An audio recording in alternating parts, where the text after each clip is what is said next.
Césarée de Philippe, Yesu kokoma bongo na engumba ya Césarée pe ya Philippe. demanda à ses disciples, Asengi boyende na bayekoli na ye. qui donc que je suis, moi, le Fils de l'homme? Etela yango ngai nazali mwana na moto. Ils répondirent, Bango bayanoli.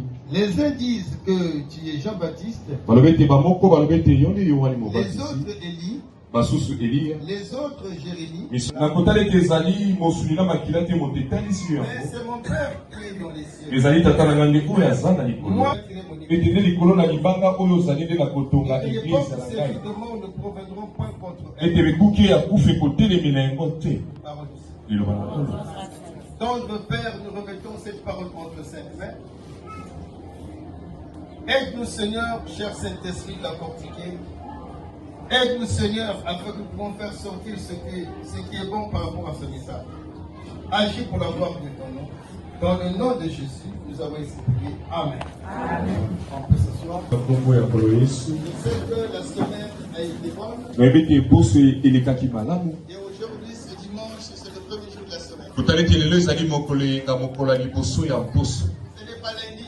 Eza mokolo ya lendi te. Et le jour du dimanche, nous venons et nous remettons notre famille que nous tozali kozongisa mpe bamabota na biso nzambe apesi epa na ye. La vie de tous les jours, Ete bomo ya mikolo nyonso il y a deux sortes de gens. eza na balolenge ya bato mibale. Il y a des gens qui n'ont jamais entendu parler de Dieu. Eza na bato nani bayoki koloba te na Nzambe. Il y a des gens qui aussi ne veulent pas écouter que Dieu leur parle. Eza mpe na bato baningi te koyoka Nzambe Et prêcher pour eux, ya kotia mpona bango, c'est les guérir ya kobikisa afin que nous formions une assemblée à lequel mpona koyeba kokela lisanga oyo Nzambe akozala siko katikati na biso. la raison pour laquelle Jésus-Christ, Ete ndakisa bongo Yesu Kristo dans son ministère, il a pleinement gagné les disciples. ete na lotombo ne ayebaki na koloba nani milema Il na a gagné ebandeli des gens qui ont formé des disciples. ete alonga milema ya bato na nsima bakoma bayekoli Ces gens ont été formés par lui. ete bato wana bayambamala kokowuta na Mais ye avant qu'il parte, mpe yango ete bakende na il leur mosala a donné la recommandation de ne pas quitter Jérusalem. aloba na bango ete bobima Ils ont le travail. ya kotika mpe eglize ya kati na mosala. Finalement, nous nous posons la question de savoir Na boyeli tozali kotuna motuna mpona koyeba qu'est-ce que l'église? ete eglize eza nini, À partir des besoins de l'église, ete na nzela na limbola ya eglize beaucoup de gens peuvent donner beaucoup de définitions. ebele bakoki kopesa limbola kolandisama makanisi Mais na ce que bango. je vous dis ce matin, Me oyo papa koyebisa biso kama na lelo l'église n'est pas un bâtiment. eglize ezaka ndako te. L'église, eglize ce sont des personnes réunies eza nde baye oyo basangani qui ont pris au Seigneur. oyo banzimeli likolo Yesu Parce que le nom d'église, na kotali ete kombo wana ya eglize na libanda ya esika songolo finalement, l'église, na boye nde eglize ya ce sikoyo sont ceux qui ont reçu bayambi nkolo Yesu lokola mokonzi mpe et mobikisi qui croient en son enseignement oyo bazali konzima bongo na malamu na ye et qui ont décidé de prendre l'engagement oyo de mpe bazwi ekatelo na mabanzo na bango en nyonso recevant le baptême na koyamba libatisi et en recevant le baptême na koyamba libatisi et en recevant ce qu'on va venir le baptême du Saint-Esprit. mpe na À baptise des croyants. kokende liboso koyamba lisusu Celui qui est le propriétaire, ete ye nde moto azali mokolo eklezia, celui qui est le fondement, ye nde azali moboko na yango, celui qui est le chef de l'église. ye nde azali mokambi. Alors ici, il est en train de poser la question à ses Na disciples. kotala ete awa azali kotuna motuna na bayekoli Qu'est-ce que les gens disent de moi? alobi ete nini yango bato bazali koloba na ntina na nga, Les gens disent. ete bato baza koloba.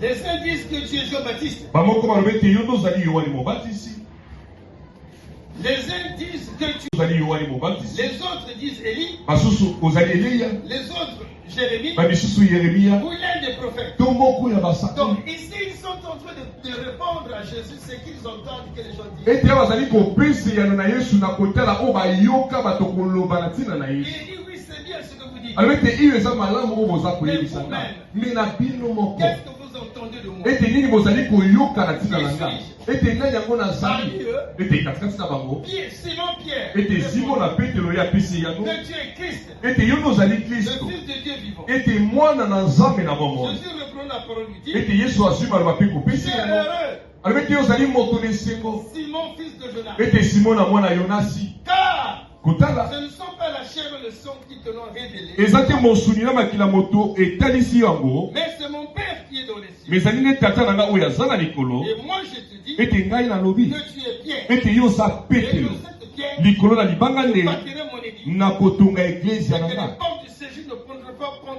contre elle. Ete bikuki ya kufa ekotelemela yango te. Ici il fait sortir la notion de l'église. Ete awa ya bimisi biso limola ya eglise. Qu'est-ce que l'église va faire? Ete nini yango eglise ekosala. Il dit les portes du séjour ne prendront pas contre alobi elle. ete bikuki ya kufa ekotelemela yo te. Ate ye moko moto C'est ayebisi. son Père qui est aux cieux qui le Nde tata aza na likolo moto atalisi yango na petelo. Ici, ce matin, nous parlons de l'église et l'une des vœux de sécurité. Ete awa tokolobi ete eglise ezali moko ya bafungola ya bobombi na biso. Beaucoup de gens viennent à l'église ne comprennent pas ce que l'église. Ete ebele tozali koyaka na eglise tozali kososola te nini yango Et neza les eglise. gens ne comprennent pas quel est l'intérêt de l'église. Mpe bamisusu bazali koyeba te litomba ya eglise eza nini. Qu'est-ce que Jésus-Christ attend de nous? Ete nini yango yesu kristo azali kozela kowuta epa na Qu'est-ce biso. que aussi vous entendez de Jésus-Christ? Mpe biso nini yango tozali koyoka na ntina na À yesu kristo. travers sa maison, Ete na nzela na ndako na à ye travers son organisation, na nzela na kobongisa makambo na ye oyo ezali l'église eglise. n'appartient pas au pasteur. Eglise eza te ya bakengeli.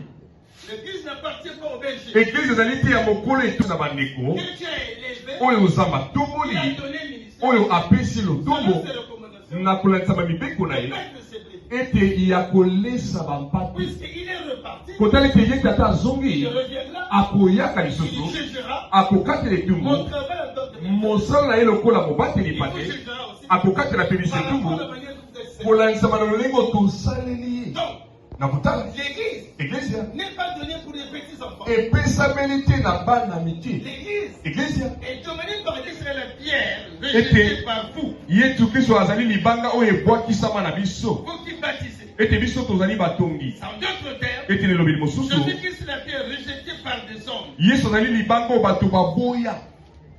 Et cette pierre qui a été rejetée par des hommes, ete libanga oyo ebwakisama na bato oyo ekomi ya motuya or, na kotala. pour avoir le salut, me mpo na kozwa nde lobiko il y a du salut aucun autre. eza na lobiko na nzela ya kombo mosusu te. Car il n'y a sous le ciel aucun autre nom na kotala ete na likolo eza na kombo moko te qui a été donné parmi les hommes oyo epesama katikati na bato par lequel nous pouvons être sauvés. oyo na nzela nango tokoki kozwa lobiko. Donc, Jésus-Christ, autant le chef de l'église, kotala ete yesu kristo lokola mokolo eglizia c'est celui qui nous appelle. ezali ye moto Dimini, emikitisi prie, ebondeli cherche ma femme. eluki elongi na nga Si c'est des trucs de mauvaise voix, mpe baloli na elongi na bango na banzela ya mabe na koyanola bango wuta likolo na kolimisa lisumu na bango mpe na kobikisa ekolo na bango na kolimisa lisumu mpe kobikisa ekolo na bango miso na ngai kofungwama sikoyo matoi na ngai kobanda koyoka mabondeli nyonso ekosalema na yo bisika ete sikoyo naponi mpe natie molimo na ngai efanda na kati na nanga efanda bibele na bibele ete ntango nyonso nakozanga miso na ngai likolo nango mpe motema na ngai likolo na yango ete awa azali koloba sikoyo na banzimi ezali esika oyo bato bakoyaka kobumbamela nzambe esika oyo bato bakoyaka konetolaka nzambe ete ntango bakozala makama ete bakozala makama ntango bakozala na bokono ete ntango bakozala ebele makambo me ntango bato wana bakoyaka na kati na ndako oyo ete soki bamikitisi ete boye komikitisa liboso na nzambe ete boye kobondela ete kolukelongi na nga mpe soki etiki banzela ya mabe nga na koyandola bango wuta likolo ete yamona mpe balingani ete ndako na nzambe ezali eloko moko ezali ebulisami epa na nzambe ete yamona mpe israela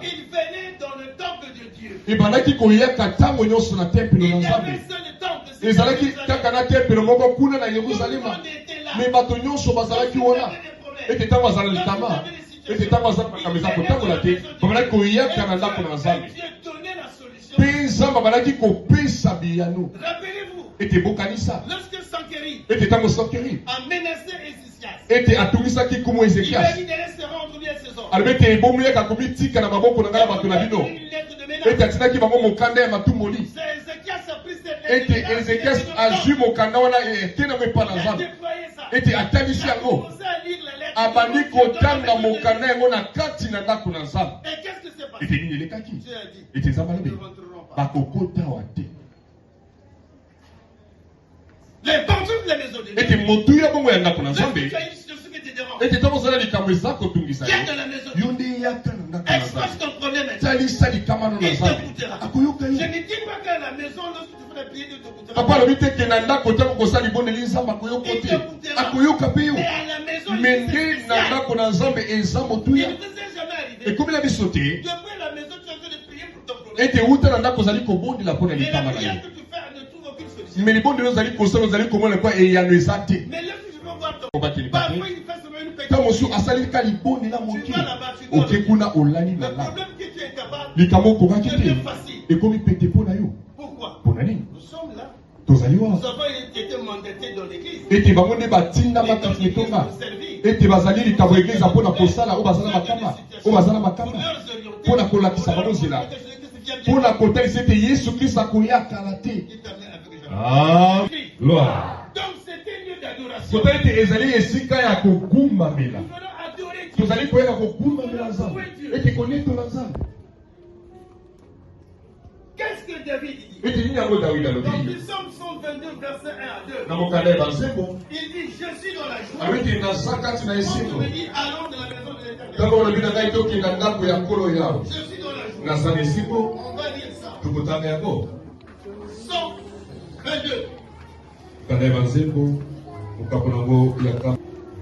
Je suis dans la joie quand tu me dis, allons dans la maison de l'Éternel. Dieu serait dans tes portes, Jérusalem. Tu es bâti. Une ville dont les parties sont liées ensemble. C'est là que montrent les tribus de l'Éternel. Ici, il est tenté de dire, je suis dans la joie quand tu me dis, allons dans la maison de l'Éternel. S'arrête dans les parvis. Jérusalem.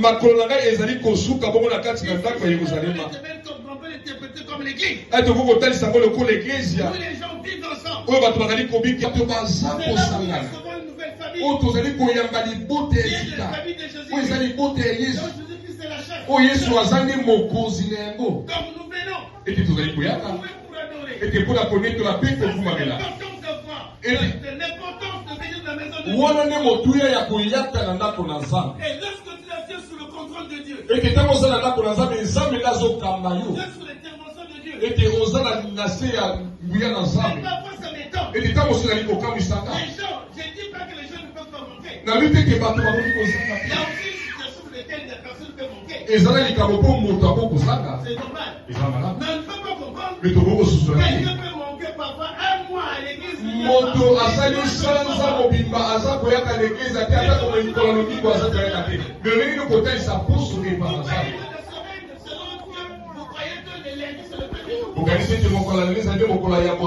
Mais le premier jour c'est dimanche.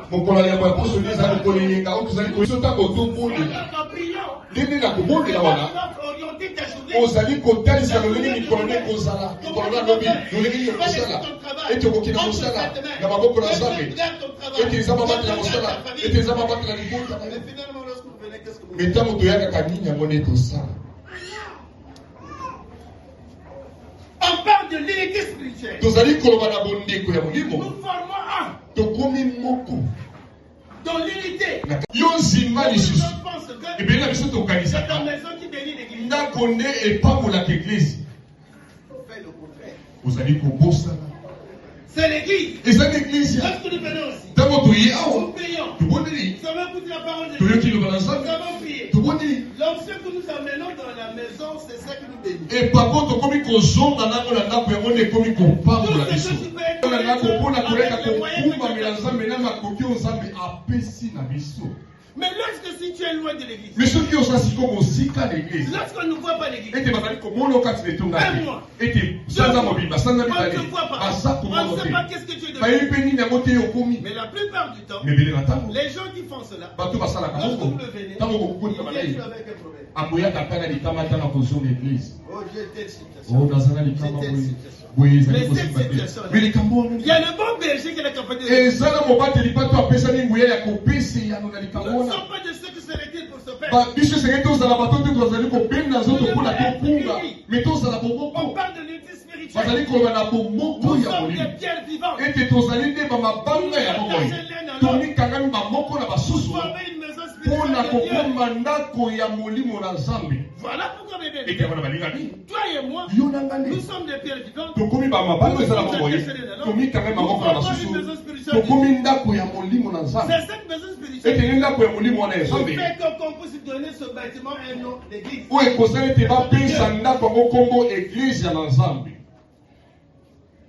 Mais bien aimé,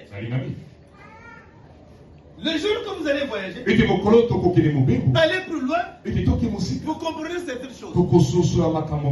L'église, le matin, Ezaka restaurant.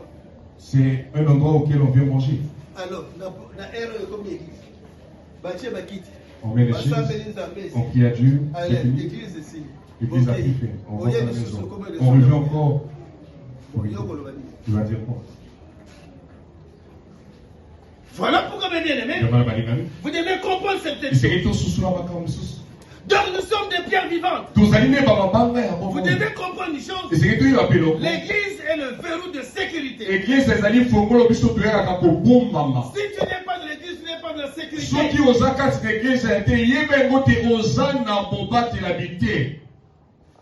Tu seras manipulé par des sorciers. Tu seras manipulé par des gens. Je ne dis pas toi-même si tu es l'église, même si tu es manipulé par les sorciers. Mais comme si tu es l'église, on la prière. On va chasser au nom de Jésus. Amen. Voilà pourquoi, bébé, le nom de l'Éternel est une tour forte. Celui qui s'y réfugie se trouve en sécurité. Donc le nom de l'Éternel est une tour forte. Et celui qui se réfugie se trouve en sécurité.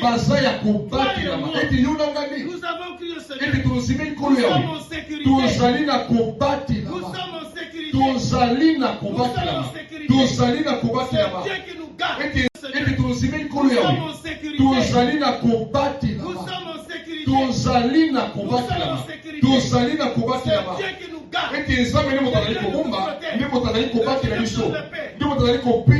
Jésus-Christ a dit, venez à moi, vous tous qui êtes fatigués et chargés, et je vous donnerai du repos. Prenez mon joug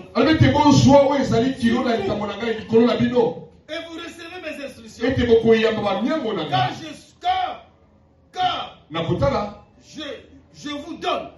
Car je suis doux et humble du cœur. Je suis doux et humble du cœur. Et vous trouverez du repos pour vos âmes. Car mon joug est doux et mon fardeau léger. C'est Jésus-Christ qui parle. Dans Matthieu 11 à partir du verset 20, il appelle aux gens. Il dit venez, vous qui êtes fatigués. Venez à moi. Vous qui êtes fatigués. Et je vous donne le repos. Jésus ne vous relève que c'est celui qui sauve. C'est celui qui donne le repos. Ce repos s'acquiert en plaçant sa foi en Christ. Quels sont les problèmes vous venez? Quelles sont les excuses vous venez? Il vous appelle.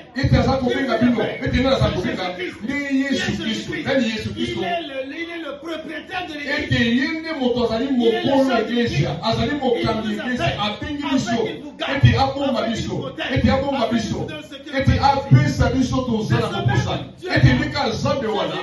Yesu Kristo alobi entre mes mains, oyo aza kati na maboko na personne ne reviendra. moto takoki kobotola ye. Voilà mes bien-aimés. Ete mwana balingami C'est son importance. ete wana nde motuya na ye Il te protège contre les démons. azali kobatela liboso na bademonia, Il te protège contre les démons. azali kobatela liboso na bademonia Contre les sœurs, contre les familles, les sorties de ta famille. ete liboso na bandoki nyonso ya libota na yo. Mais bien-aimés, dans l'église, ceux qui prennent sur la route, Ete ils viennent, ete baye ils te cherchent, baloki yo ils te trouvent, bamoni ete ils t'ont donné chercher. aza koluka Ils viennent à l'église. akoyaka na eglise. S'ils viennent voir l'église, soki baye na eglise l'église eglise n'a pas envie de prier. ete eza na bomoi ya mapule eglise Ils sont là, se mettre autour de la ils sont là à parler des noms des autres Vous êtes éligés. ete tokozala pete Mais pete lorsqu'on veut voir metango bakomoni l'église sérieuse, eglise soki moko yesu kristo l'église te protège. eglise ekobatela yo ekobomba yo Lorsque l'ennemi viendra, ete ntango omona mpe akobuka yo te. je vais vous donner un exemple. ndakisa papa kopesa Une maman de l'église, moko ya bamama ya eglise un jour, mokolo moko il était allé voir son frère. aki kotala ndeko na mobali Il lui a dit, alobi na ye toi tu as changé l'église. ete yo obongi l'église Il dit, je sais que tu es. Non, tu as changé l'église. alobi apparemment yo obongi l'église. Non, je n'ai pas changé. Dis-moi la vérité, tu as lobanga changé l'église. bosolo okomi kobondela wapi Il dit, oui, j'ai changé l'église. alobi iyo ya solo na bongo l'église. Ah, je le sens. nazali kososola Je le sens que tu as changé. nasosoli te okoma église mosusu me yofandaka kuna Mais un jour, me mokolo moko j'ai pris des gens avec papa azwi bato elongo na ye nous avons un séminaire quelque part. ete toza na likindo moko esika moko Nous allons partir là-bas. esengeli tokende kuna Lui aussi, ete ye mpe là où je partais, ete bipai papa bana kokende avec ses sœurs, elongo na bandeko et la basi sœur que je parle aussi. mpe na ndeko aza koloba C'était pas loin de la maison de son frère. ezalaki na mosika te na ndako ya ndeko na mobali Il est venu là-bas. ete akomi kuna Il dit, alobi nous étions venus dans cette ville de puisque Dieu de l'église. Il dit, alobi nous étions venus dans cette ville de puisque Dieu de l'église. abitala touti na etongo ezalaki pembeni tokoli kozwa Toi, tu as changé l'église. abi yo bongo l'église Je veux que tu sois là. nalingi ofandaka Je sais pourquoi tu es là. nayebi ntina esengeli Je sais ozala pourquoi tu kuna intercèdes. nayebi ntina esengeli ozala C'est que kuna tu fais là. oyo ozali Ta kosala prière wana là. mabondeli nao Nous sommes tous. eza kobikisa C'est biso comme si elles allaient quelque part. me lokola okwi na eglise ya mosusu Je te donnerai rien aujourd'hui. nakopesi eloko te Si c'est là, soki eza tu ndeko peux wana l'appeler peut témoin. azali atoki kobenga ya kokotatu Vous comprenez? toza kososola Nous sommes en train de servir. tozaka kosalela nzambe Mais nous connaissons par exemple ce qui sont en train de passer. me toyebi nini te ya solo eza koleka Il t'est jamais arrivé. nene komela mpe te Tu es dans le monde difficile. ozala batango bapasi Tu rêves. oloti Tu vois un homme de Dieu. omoni mosali na Tu vois maman nzambe Sylvie, omoni par exemple. mama sevi ntango mosusu Il va t'enlever entre les mains du dos. aye konongola na maboko ya ndeva moko songolo Mais s'il est enlevé, me soki aye konongola c'est parce que tu es dans l'église. eza mpona oza na kati na eglise oyo Je epasi l'ai utilisé pour venir féliciter. nzambe asaleli kaka ye mpona kangola ye Il y a des gens, tu sais, ils peuvent en témoigner. eza na bato bamona yo bakoki mpe kotatuna Voilà pourquoi il faut voir l'importance de l'église. yango esengeli tomonaka motu ya eglise C'est là le chef, le propriétaire Jésus-Christ agit. ete nde wana esika mokolo nango yesu kristo azali Il te kosala protège contre les démons, azali kobatela liboso na bademo contre les sorciers de ta famille. liboso na bandoki ya libota Qui viennent venir te détruire. oyo balingi koyenga Mais les kobebisa prières yo de l'église fera que tu mais puisses sortir vivant. mabondeli ya eglise ekozala ete yo bima Il va te délivrer contre les méchants. akokangola liboso na bato ya Il kanda te guérira de toutes les maladies. akobikiso mpe na bamokolo ya Il lolenge te nyonso donnera la solution. akopeso biyano Il te donnera la solution. de tes akopeso problèmes. biyano kolandisa mamakama ozala Voilà pourquoi ete mwana tala tina l'église est le poste de notre salut. eglise ezali esika na biso ya lobiko C'est ça l'importance de voir Dieu. ete wana nde motu ya kozala kati Nous na ne sommes eglise pas des vagabonds. tozali bato bazali koyengayenga te Même si tu m'invites dans ton église, ata kobiangi nga na eglise na si yo je vais, soki naki mais je vais retourner dans mon moi. nakozonga epa na nga moko Je ne peux pas rester là-bas. nakotikala te epa na yo Pourquoi aujourd'hui, ete mpona beaucoup nini de lelo couples ont des problèmes? ebele na babalani baza na Ils ont makama des problèmes pourquoi? baza na makama mpona Les enseignements que tu écoutes ici, malako oyo ozoyoka awa ce n'est pas les mêmes enseignements que ta femme écoute ailleurs. eza te malako mwasi azali koyoka na etonga na bango C'est kuna qu'ils écoutent ailleurs. oyo azali koyoka na etonga na bango yo mpo ozali koyoka na etonga na bino Donc il y a la contradiction. Tant mosusu ezali na kotutana. C'est ce que tu dis. Oyo lobi ezati oyo lobi. Voilà pourquoi il est appelé sa famille de vivre ensemble, d'écouter ensemble la parole de Dieu, de prier ensemble, et vous les portes vont s'ouvrir. Et Dieu va faire des grandes choses. C'est là où les gens se réunissent. Mais bien aimé, un jour, ce que je suis en train de parler, elle est dans l'église. Elle va comprendre ce que j'entends.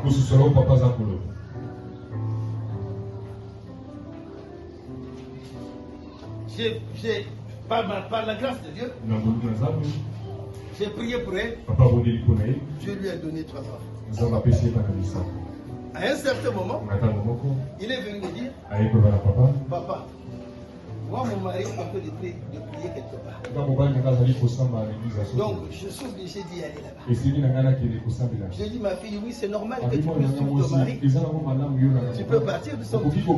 Tu es toujours ma fille. Elle est partie là-bas. Elle est partie là-bas.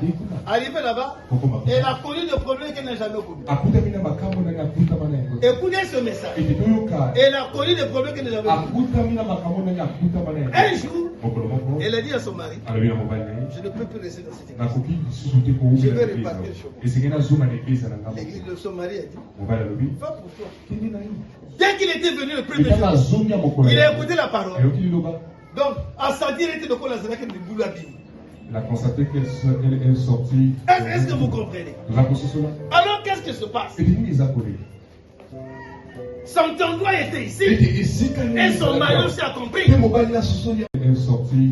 que vous comprenez? Alors, qu'est-ce qui se passe? Son endroit était ici. Et son mari aussi a compris. Mais lorsqu'ils ont des problèmes, son mari se vient à ce que je puisse prier pour lui. Il dit toujours, papa, toi tu es mon père. Mais pourquoi vous êtes des vagabonds? La parole est là et tout la parole. Là tu ne comprends des mots. On va partir ensemble. On va aller ensemble. On va progresser ensemble. L'église que tu vois de Jésus-Christ, c'est l'église que Christ est mort pour. Voilà pourquoi mes bien-aimés, Jésus-Christ est notre berger. Qu'est-ce que David dit? L'Éternel est mon berger. Il dit que le berger, ici parle de Christ. Je ne manquerai de rien. Il est toujours là. Il va contrôler ma vie. Je vais laisser gagner. Même si je marche dans l'ombre, même si je marche dans la vallée de l'ombre de mort, je n'ai pas peur. Je sais que mon rédempteur viendra pour me secourir. Même si je tombe, mon rédempteur viendra me relever. Voilà pourquoi mes bien-aimés, il est notre protecteur. Mes bien-aimés, qu'est-ce que vous entendez? Il est notre protecteur. Lorsque nous voyons Psaume 91, donc vous allez côté la mokanda banzembo na Psaume makambo 91 ya tuku na libwa na boko oyo azali kofanda na ndako ya oyo azana likolo sous l'homme de tout puissant, azali kobatela na se ya elilingi ya oyo celui asala na qui nguya demeure sous le contrôle du très haut de Dieu créateur de cette la oyo terre. azali na se ya nguya ya nzambo Il akili est likolo sous na la se protection de Dieu. aza na se ya kobatela mina nzambo L'Éternel est ta forteresse. ete kule bazali ndako no Il est makasi ton bouclier. azali mobombi na yo C'est celui que tu veux te confier. na ye nde esengeli otie C'est lui likia qui te délivre des ye filets nde de azali kokangolo na bomonyama nyonso ya kufa Il ne faut jamais avoir peur. ete yo kobanga te 10 000 tomberont sur ton côté, 10 000 à ta droite. Tu Et ne tes seras côtés- jamais atteint. kotala ete motako wana nyonso ekokwela ngambo na yo Parce que okozimbama tu es te assis sur le bouclier qui est mpo Christ. na yo nde osimbami na moboko ezali Je kristo ne dis pas que les menaces ne viennent nalobi pas. te eke mitungiso Je ekoyaka ne te dis pas que les combats ne nalobi viennent te pas. eke bitumba ekoyaka Mais les te combats viendront. me bitumba ekoyaka À travers les nango combats, me na nzela na il bitumba se wana lèvera. ete kristo Il akotelema te protégera. Il akobatela te yo restera gagnant. ete yo kotikaka molungi Je te donne l'exemple. apesi bakisa Je suis en train de marcher yo oza kotambola avec Ton enfant, il est encore à bas âge. azalani elengi makasi Marcher. oza À kotambola un certain moment, na ntango moko un chien sort. ete imbwa moko abimi na lomba Lorsqu'un chien sort, ntango imbwa wana qu'est-ce abimi que fait l'enfant? ete nini mwana kosala L'enfant fuit derrière mwana la kokima na nsima ya mama na ye La maman se dit, ete mama koloba il sait que ce chien, la manière que je le vois, ayebi ete lolenge azali komona imbwa il wana ne fera rien. akosali Dès qu'il eloko voit la maman, ntango akomona mama le chien imbwa qui faisait des grimaces, oyo akoza il kolela retourne. akozonga na lomba De la même manière, na lolenge moko mpe le diamant vert ete te mona ntango aza koya mongu na ye pour t'avoler. mpo na komela yo Dès qu'il voit Jésus, ntango amoni yesu kristo il n'a pas le droit de rentrer. aza Il lisusu na fuit. makasi te ya kokota akimi na La mbango politique est ton protecteur. ete ye azali mobatelo akokima na mbango Ces gens-là vont fuir. ete atako baza tokokome bakokima bato wana monguna akokima La présence de Dieu. amoni te kozalisa na nzambe ete là-bas je ne pourrais pas akimi moko ete wana mpe ete towumela kati na biso na kati na ndako na nzambe koluka elongi na nzambe akokomonisama na biso ete koyenda balobia bokokuta ye bokolukanga soki bokutaka ngai soki bolukika na motema na bino mobimba bokokuta ngai mpe nakotika kokutama na moto aza koluka ngai ete koluka ezali nde komipesa epa na nzambe koluka ezali nde kozala eliki epa na nzambe koluka ezali nde kozala eliki epa na nzambe ete atako mikakatano atakaka te nakokangama kaka na mokili na ngai nakokangama na kristo nakokangama na kristo nakokangama na kristo nakokangama na kristo ete kristo wana nde akotilema akomeki mwana na nga mwasi Tu as tellement souffert. ete onyokoli pepele mesikoyo kendi na kimia ete naza wana mpona kobatela tobeteli kristo wana maboko makasi na mabololo.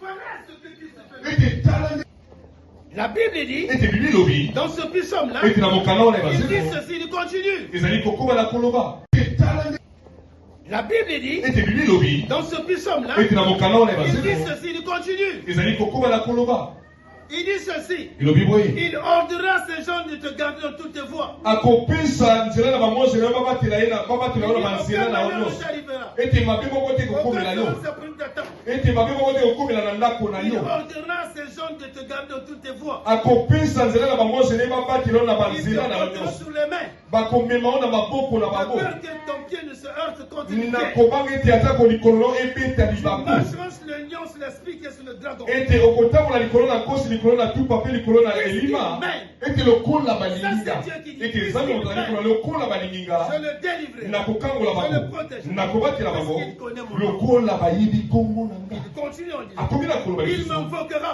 bakobeli na nga Je lui répondrai. nakoyanola Je bango serai avec lui de la détresse. nakozala pene na ye na ntango ya Je mawa le délivrerai. nakokangola Et ye je le mpe glorifierai. nakotombola Je ye le rassasirai de longs jours. nakotondisa ye Je mikolo vais ebele voir mon salut. mpe nakotalisa ye lobika Sa famille est là. Ils ete sont témoins. libotani ezali wana banzengele te Accolis, Atamoli. l'enfant a grandi pas marché et ensuite maman lui a amené son Voilà pourquoi mes bien-aimés, vous devrez être attachés. esengeli na biso toyiba L'église a la capacité eglize eza na makoki de prendre quelqu'un ya kozwa moto qui ne fréquente plus. oyo akendaka kelasi lisusu te kozongise na kelasi L'église a cette capacité de le faire. eglize eza na makoki ya kosala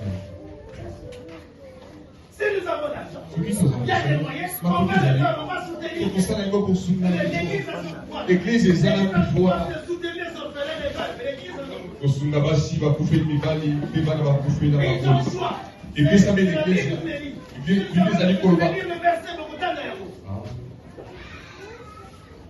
Topesa ofrande, madame. pendant le front, important. Nana saka mutu wa mokolo. Qu'est-ce qu'on peut donner? Topesa mokolo za sapa. Toboye te. Le mokolo de Dieu, c'est moyen pour nous. On va déposer, on va pas te dire C'est ce ce qu'il y a qui pas. sert, c'est ce qui va te retourner. oyo ezali kolona yango ndokoruta Vous croyez que si nous avons des moyens, Même si des sous, il m'a coupé ça. Oyo la sanza mobimba.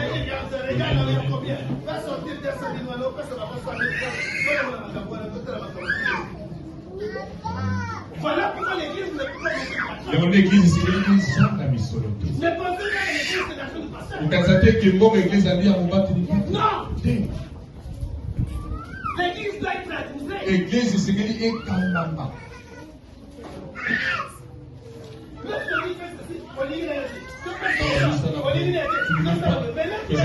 Comment l'église peut faire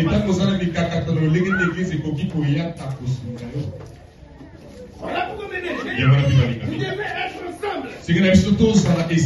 L'église, c'est le force de mon salut. Abakouk dit ceci. J'étais mon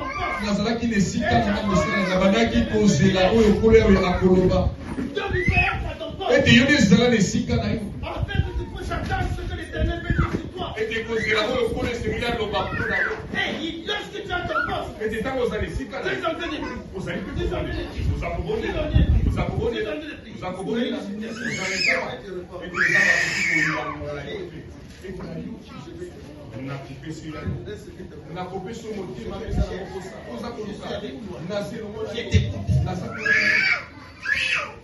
Dieu parle.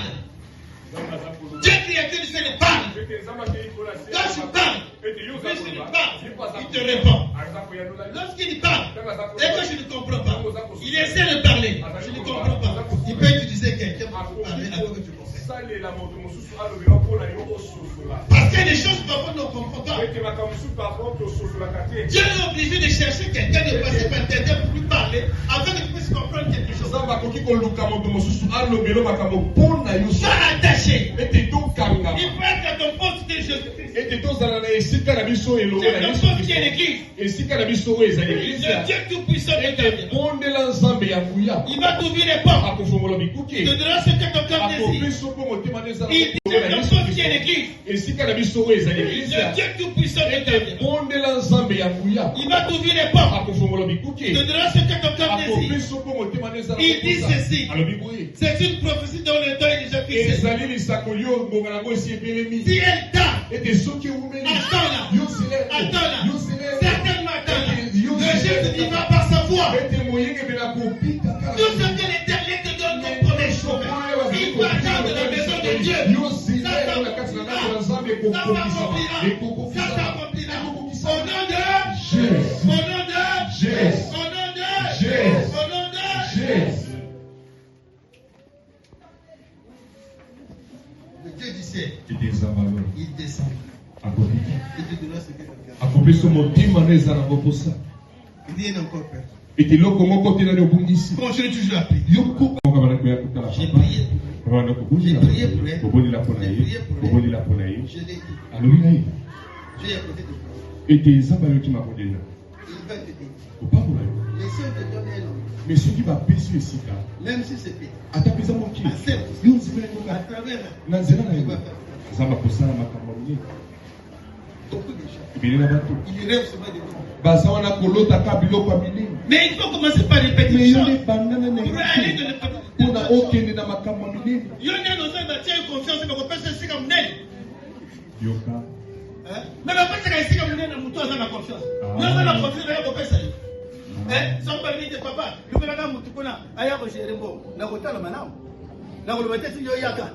Non, n'a pas de la Zambé. C'est le tour qui est de boulot. Bamsou Bamon en bon, c'est ça mon bon, l'homme au monde à Kebolo. Le maître est tout Christ. Même s'il est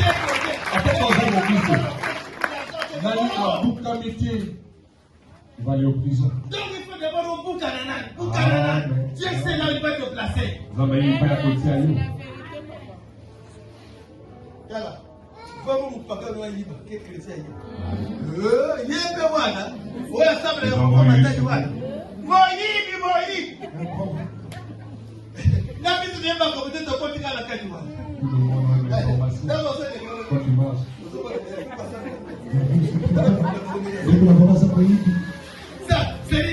Ça détourne pas les choses. Ça marcher dans la piété.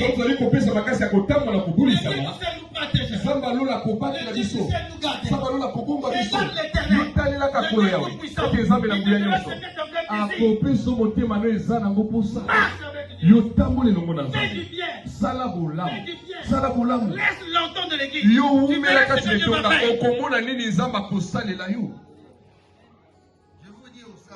Papa, la plupart ebele na bilengi bayaka ni donga awa o bazalaki na misala oyo papa apesa malako o papa apesa malako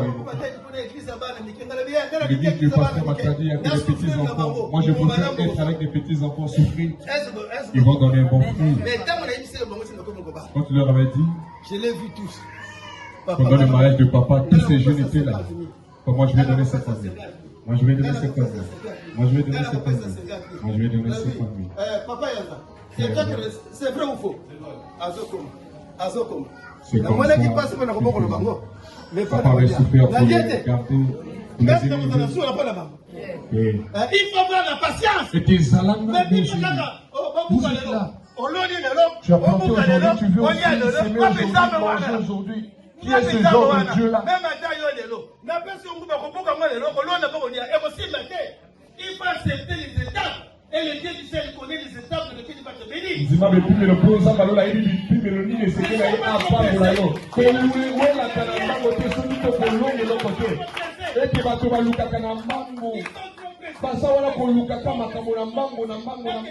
Je dois partir comme ça. Demande à ton voisin. Tu cours avec qui? La course la côté. La côté